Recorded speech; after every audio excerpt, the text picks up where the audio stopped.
Hi అండి, అందరికీ నమస్కారం. కోడిగుడ్డు ఎండు రొయ్యలు. పక్క ఊర్లో సంతకెళ్ళామంటే ఖచ్చితంగా ఎండు రొయ్యలు సంచిలో ఉండాల్సిందే, తీసుకొచ్చి కూరలో వేసి వండాల్సిందే. ముందుగా ప్రిపేర్ చేసుకోవడానికి వాటర్లో కోడిగుడ్లు వేసి సాల్ట్ వేసి ఉడికించాలి. ఒక 5 నిమిషాలు ఉడికిస్తే చాలు, కోడిగుడ్లు ఉడికిపోయి రెడీ అయిపోతాయి.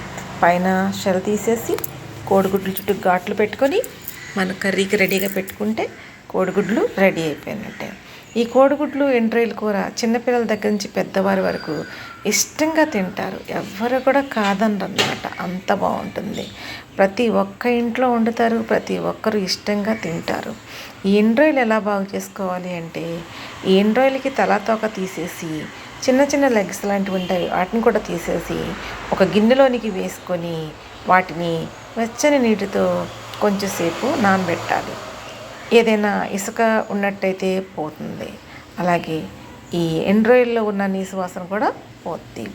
ఎండు రొయ్యలని శుభ్రంగా తెల్లని నీరు వచ్చే వరకు ఒక 5-6 సార్లు పాటు మంచి నీటితో కడిగేసుకొని పక్కన పెట్టుకోవాలి.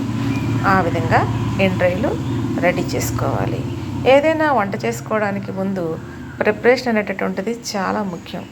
మనం వండుకునే వంటకు తగ్గ మరి కూరగాయలు ఏంటి, నూనె ఏంటి, కారం, ఉప్పు, మసాలా దినుసులు అన్నీ కూడా సిద్ధంగా పెట్టుకుంటే వంట చేసుకోవటం ఈజీ అయిపోద్ది. కోడిగుడ్లు ఉడికిపోయినాయి, వీటిని మనం పైన ఉన్న షెల్ తీసేసి పక్కన పెట్టుకుంటే సరిపోద్ది.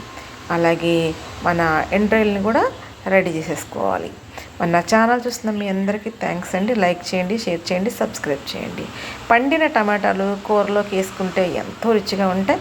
మరి ముఖ్యంగా మన ఎండు రొయ్యలు కోడిగుడ్లు కూరలోకి ఇంకా బాగుంటాయి. అందుకని 4 పండిన టమాటా పండ్లని తీసుకొని చిన్న చిన్న ముక్కలుగా కట్ చేసి పక్కన పెట్టుకుంటున్నాను. వీటిని చూస్తున్నారు కదా, కత్తిపెడుతూనైనా చాకుతోనైనా ఎలా అయినా సరే చిన్న చిన్న ముక్కలు కట్ చేసి పక్కన పెట్టుకోవాలి. ఈ టమాటో అలాగే ఒక చిన్న నిమ్మకాయ సైజ్ అంత చింతపండును కూడా తీసుకొని కొంచెం వాటర్లో వేసి నానబెట్టుకుంటున్నాను. గిన్నె వేడి చేసి గిన్నెలోనికి ఆయిల్ వేసుకొని ఆయిల్ వేడెక్కించిన తర్వాత ఆయిల్లోనికి ఈ ఉడికించినటువంటి కోడిగుడ్లు వేసి ఎర్రగా వేయించుకుంటున్నాను.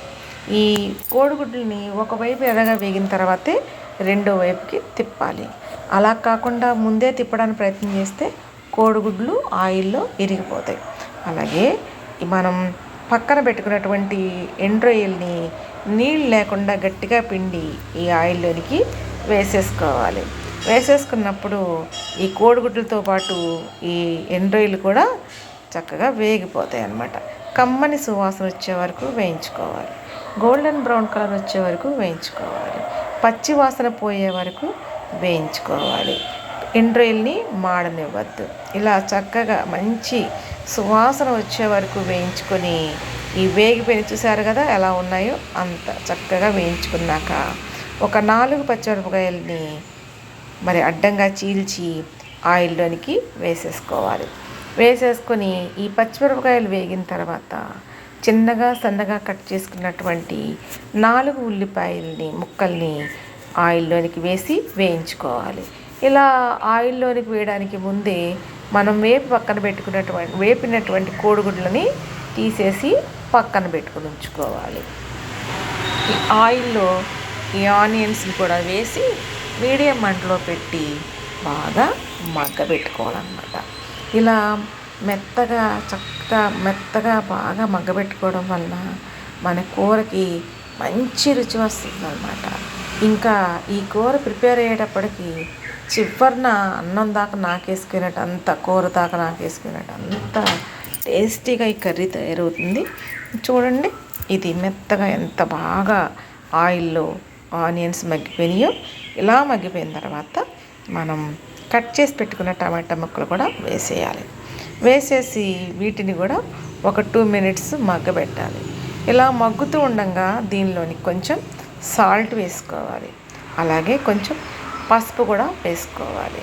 ఈ సాల్ట్ అనేటటువంటిది తగ్గించుకొని తినడం చాలా మంచిది. బాడీకి చాలా అనర్థాలు కలుగచేస్తుంది అన్నమాట ఉప్పు ఎక్కువ తినడం వలన. అందుకని తక్కువ ఉప్పు వాడకం అనేది అందరికీ మంచిది. అలాగే ఈ పసుపు అనేది ఒక యాంటీబయాటిక్ లాగా మనందరికీ వర్క్ చేస్తుంది. ఎన్నో వ్యాధుల నుంచి మనకి వ్యాధి నిరోధక శక్తిని కలగజేస్తుంది అనమాట. అందుకని పసుపు ప్రతి కూరలోనికి కూడా మనం ఖచ్చితంగా వాడుకోవాలి. ఈ పసుపు దుంపలను తెచ్చుకొని మిక్సీ పట్టుకోండి, లేదా ఆడించుకుంటే మనకి ఒరిజినల్ పసుపు అనేది వస్తుంది.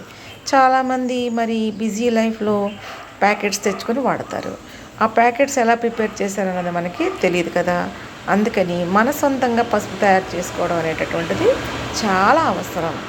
ఈ టమాటోస్లోనికి, ఈ గ్రేవీలోనికి మనం సాల్ట్ వేసినప్పుడు ఈ టమాటాలో ఉన్నటువంటి ఎక్స్ట్రా వాటర్ బయటకు వచ్చి ఈ కూర గ్రేవీ చక్కగా తయారవుతుంది, చక్కగా తయారవుతుంది అన్నమాట.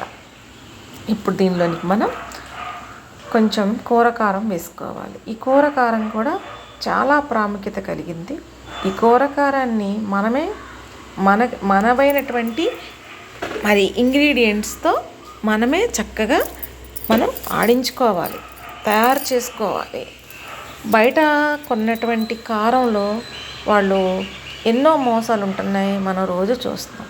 కానీ మనమే కొంచెం ఓపిక చేసుకొని వాటిని తయారు చేసుకున్నట్టయితే ఆ కూర కారం అనేది మన కూరలో వేసినప్పుడు మంచి రుచి వస్తుంది, అలాగే మనకి మంచి ఆరోగ్యం కూడా వస్తుంది. అందుకని మన ఇంట్లో కారం మనం వేసుకోవడం బెస్ట్.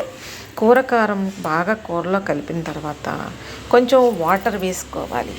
ఈ వాటర్ వేసిన తర్వాత ఈ వాటర్ ఉడకటం ప్రారంభించినప్పుడు మనం పక్కన పెట్టి ఉంచుకున్నటువంటి కోడిగుడ్లను కూడా వేసేసి కొంచెం కరివేపాకు కూడా వేయాలి. ఈ కరివేపాకు అనేటటువంటిది మనకి ఎంతో మేలు చేస్తుంది అన్నమాట. అలాగే మన కర్రీస్కి మంచి టేస్ట్ వస్తుంది. అందుకని ఖచ్చితంగా కరివేపాకు అనేది వాడుకోవడం చాలా మంచిది. ఈ వాటర్ కూడా కూరలోకి వేసుకున్నాక మూత పెట్టి ఒక 5 నిమిషాలు మీడియం మంటలో పెట్టి ఉడికించాలి. ఇలా ఉడికించినప్పుడు ఈ కారం, పులుపు, టమాటోలో ఉన్న పులుపు, ఉప్పు, ఈ ఎండురొయ్యల ఫ్లేవర్ ఇవన్నీ కూడా కోడిగుడ్లకి బాగా పట్టి చాలా చక్కని రుచి అన్నమాట. ఎప్పుడు ఉడుకుద్దా తిందాం అనేటటువంటి ఫీలింగ్ అనేది వండుతున్నప్పుడు అందరి మనసుల్లోకి వస్తుంది. అంత చక్కగా చిక్కని గ్రేవీ మనకి తయారైపోయింది. మరి ఇంత చక్కని ఎండురొయ్యల కూర అందరూ వండాలి. ఈ రెసిపీ మీకు నచ్చినట్లయితే కామెంట్ చేసి తెలియపరచగలరు.